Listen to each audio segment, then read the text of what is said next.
कहानीकार बोला।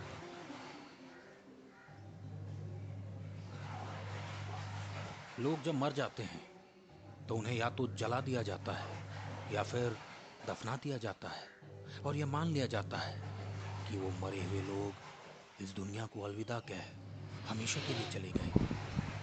पर यदि वो वापस लौट आए तो, या फिर अगर गए ही ना हो तो, तब शुरू होती है डर की एक नई कहानी, और वो डर किसी को भी अंदर तक दहला सकता है।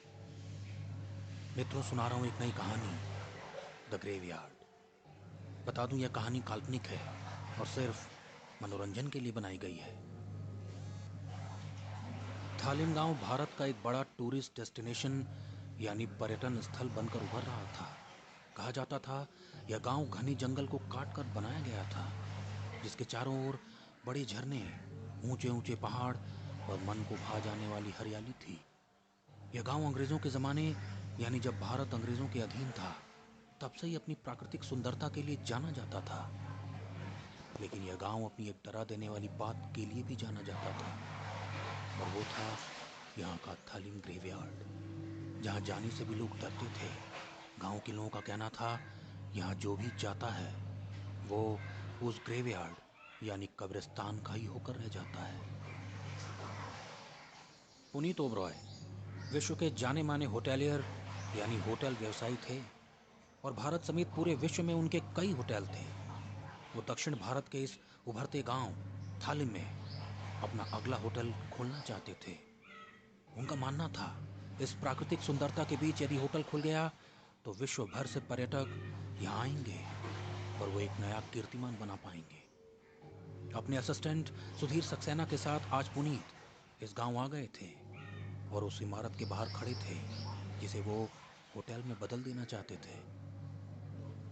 देख रहे हो कितनी खूबसूरत जगह है। ये अंग्रेज़ों के ज़माने की इमारत है। यहाँ उनके बड़े बड़े अफसर रहते थे और इसे वो गेस्ट हाउस कहते थे।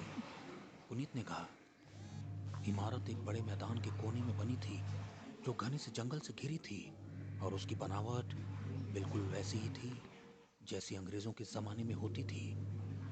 बाहर एक बड़ा बरामदा, सीधे हाथ पर घोड़ों का अस्तबल, और बिल्कुल बीचों बीच एक मानव द्वारा बनाया गया तालाब। लेकिन सर, ये तो बहुत पुरानी है, और आपको पता नहीं मैदान की दूसरी ओर, बस सड़क के उस पार क्या है? सुधीर ने आगे बढ़ते हुए कहा, कब्रिस्तान।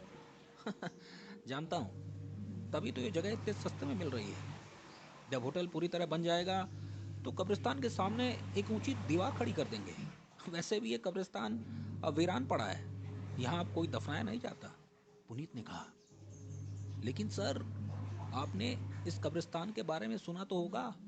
गांव के लोगों का कहना है यहाँ आसपास अजीबोगरीब घटनाएं होती हैं। सुनने में तो ये भी आया है यहाँ बहुत लोगों ने बसने की कोशिश की इस इमारत के बिल्कुल नजदीक, लेकिन उनमें से कुछ तो पागल हो गए और कुछ कब्रिस्तान में ही मरे मिले। तुम्हें भी इस अफवाह पर यकीन है? ये सिर्फ लोगों को डराने के लिए उड़ाई गई है। तुम्हें पता भी है इस जगह की कीमत? चलो आओ, मैं तुम्हें यहाँ की सबसे खास चीज दिखाता हूँ। पुनीत ये कहते हुए आगे की ओर बढ़ने लगा। सुधीर भी उसके पीछे पीछे चलने लगा। थोड़ी दूर आगे जाने के बाद पुनीत एक बड़ी झील के पास आकर रुक गया। ये देख रहे हो, ये इस होटल की खासियत होगी। लोगों के लिए ये झील सबसे बड़ा आकर्षण होगी। यहाँ बोटिंग की जा सकेगी, इसके किनारे लोग सनसेट देख सकेंगे। पुनीत ने झील की ओर देखते हुए कहा। तभी वहां पुनीत के दोस्त सागर और किरण भी आ गए। क्या हाल है पुनीत?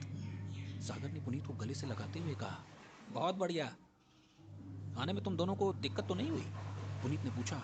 अरे नहीं, बिल्कुल नहीं, किरण ने पुनीत को गले से लगाते हुए कहा। तुम दोनों के रहने की व्यवस्था भी इसी गेस्ट हाउस में हो गई है। हम अगले 4 दिनों तक यहीं रुकेंगे और यहाँ का काम शुरू करने के बाद वापस चले जाएंगे, पुनीत ने कहा।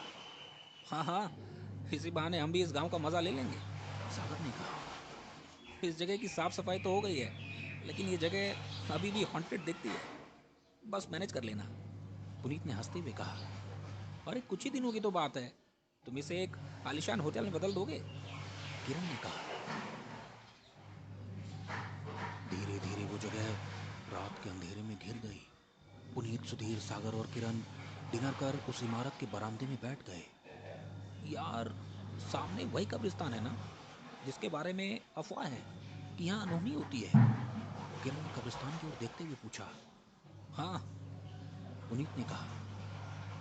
कुछ अजीब सा सन्नाटा है उस कब्रिस्तान की तरफ, कुछ अलग, किरण ने कहा। अरे यार, तुम भी इन फालतू बातों पर यकीन करने लगी, सागर ने कहा। उसके बाद चारों बातों में व्यस्त हो गए कि तभी उन्हें सामने तालाब में किसी की तैरने की आवाज आई। इस समय भला कौन तैर रहा होगा? पेटी। और वैसे भी ये अब प्राइवेट प्रॉपर्टी है, किसी का यहाँ अंदर आना अलाउड नहीं है, पुनीत ने कहा। कोई जानवर होगा, मैं देख कर आता हूँ। सुधीर अपना टॉर्च जला उस ओर बढ़ गया। लेकिन थोड़ी देर बाद ही सुधीर के चिल्लाने की आवाज आने लगी। पुनीत, सागर और किरण ये आवाज सुन उस ओर दौड़ गए। जब तीनों वहां पहुंचे तो देखा सुधीर एक ओर खड़ा कांप रहा था। उसका चेहरा डर में लाल हो चुका था। वो धीमी आवाज में कुछ बोल रहा था। क्या हुआ? तुम चिल्ला क्यों रहे थे? पुनीत ने सुधीर को पकड़ते हुए पूछा। वो यहाँ एक अजीब सा व्यक्ति, उसका पूरा शरीर खून में सना था, उसका सर था ही नहीं, वो यहाँ तैर रहा था, सुधीर ने कांपती आवाज में कहा। पुनीत ने जब ध्यान से तालाब में देखा तो उसे कुछ नजर नहीं आया। तुम्हें भ्रम हुआ होगा, यहाँ कोई तो नहीं है, चलो वापस चलते हैं। थोड़ी देर बाद सब वापस जा सो गए। सुधीर बहुत देर तक करवटें लेता रहा। वो सोच रहा था कि क्या उसने जो देखा वो सच था। जंगल से आ रही आवाज और कब्रिस्तान की खामोशी उन चारों तक साफ पहुंच रही थी। धीरे धीरे एक अजीब सा शोर उस इमारत को घेरने लगा। देर रात लगभग 12:30 बजे पुनीत को दरवाजे पर किसी के खटखटाने की आवाज आई। इतनी रात कौन होगा? पुनीत बाहर निकलता, सागर भी वहां पहुंच गया। दोनों आंखों आंखों में एक दूसरे से बात करने लगे। सागर ने वहां पड़ा एक डंडा उठा लिया और सर हिलाते हुए पुनीत को दरवाजे की ओर बढ़ने का इशारा किया। पुनीत ने डरते हुए दरवाजा खोला तो देखा एक बूढ़ी औरत और एक 10 साल का लड़का सीढ़ियों पर बैठे उसकी ओर देख रहे थे।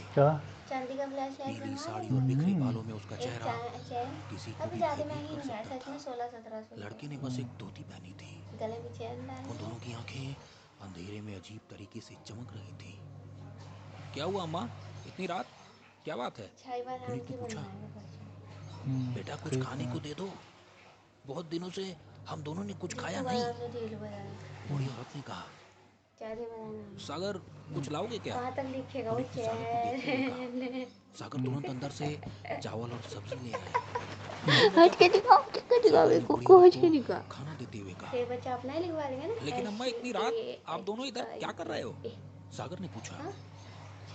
वो घोड़ा बहुत पिटाई करता है हम सबकी, ये देखो मेरे हाथ पर भी और इसकी पीठ पर भी। बूढ़ी औरत ने लड़के को उल्टा घुमा उसकी पीठ दिखाते हुए कहा।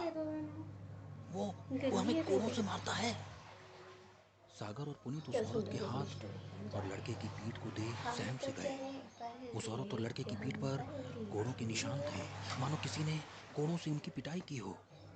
गोरा कौन, और वो ऐसा कैसे कर सकता है? पुनीत ने पूछा। अच्छा बच्चा बन जाओ। अंग्रेज बेटा, अंग्रेज। वो हम सब गुलाम लोगों की पिटाई करता है। उसकी एक आंख पर पट्टी बंधी है और वो लाल रंग के कपड़े पहनता है, बूढ़ी औरत ने कहा। लेकिन अम्मा, अब अंग्रेज तो हैं ही नहीं, वो कब का भारत छोड़कर चले गए, सागर ने कहा। वो आएगा, इसी घर में तो रहता है वो, तुम सबको भी लेकर जाएगा, या फिर तुम खुद जाओगे, तुम सब पर भी वो कोड़े बरसाएगा। चले जाओ यहाँ से। इतना कह वो बूढ़ी औरत उठी और लड़के को लेकर अंधेरे में चली गई। जाते वक्त वो दोनों घूरते हुए पुनीत और सागर को अजीब अंदाज में देख रहे थे। मुझे तो लगता है ये औरत पागल थी, देखा नहीं तुमने कैसी बहकी बहकी बातें कर रही थी, सागर ने कहा। वो दोनों दरवाजा बंद करते अचानक उन्हें घोड़ों के अस्तबल से घोड़े की आवाज आई। यहाँ और घोड़ा, ये कैसे मुमकिन है? पुनीत ने कहा। पुनीत और सागर दोनों बाहर निकल उस ओर बढ़ने लगे। अंधेरे में सन्न सन्न बह रही हवा उन दोनों में एक अजीब सी थरथराहट पैदा कर रही थी। चारों ओर बड़े पेड़ों की फैली टहनियां एक अजीब आकार ले रही थी।